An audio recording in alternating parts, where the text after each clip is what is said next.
Hello, everyone. It's me, Reverend Philmont Bosick here, the pastor of St. Paul AME Zion Church here in Johnson City, Tennessee, here with the sermon recap.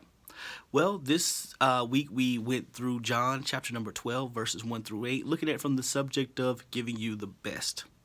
And so what we find here in this chapter is Jesus is at a party, a dinner party, and Lazarus is there. And so we found out that the previous chapter, Lazarus was dead, and Jesus spoke to him, and he came back to life. And now they're having a party at Lazarus' house, and it said Martha was there serving everyone. If you remember in earlier accounts in the Bible, it said when Jesus came to visit, Martha was serving, and Mary came, but Mary was doing this similar to what she did last time. Last time she sat at his feet. This time she was pouring this expensive nard or oil or perfume on his feet, and then she did something that would have been scandalous for a woman of her time. She took down her hair and wiped his feet, because those two things are so considered scandalous, because one, only people who dealt with washing people's feet was slaves. That was considered slave work. And for a woman to let down her hair in public would have been scandalous or seen as something that you shouldn't do. But Mary didn't care.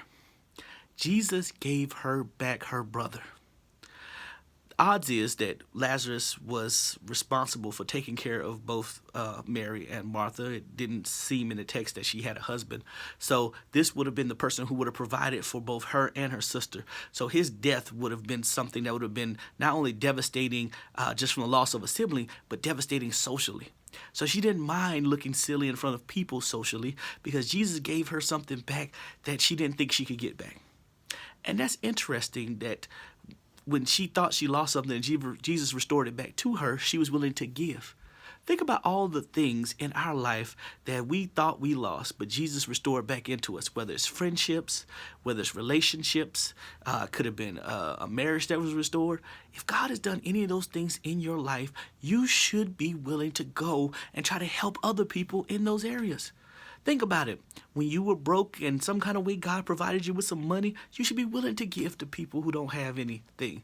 If you barely made it through school and you see somebody struggling, you should want to help them get through school, because you know what they're going through.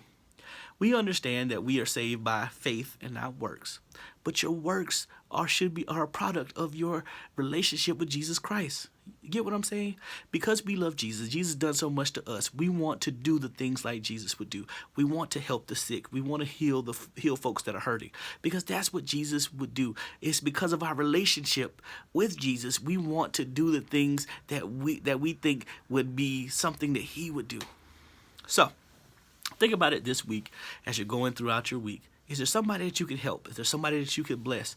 Is there somebody that you could pour into? Because guess what? Jesus would do the same thing for you.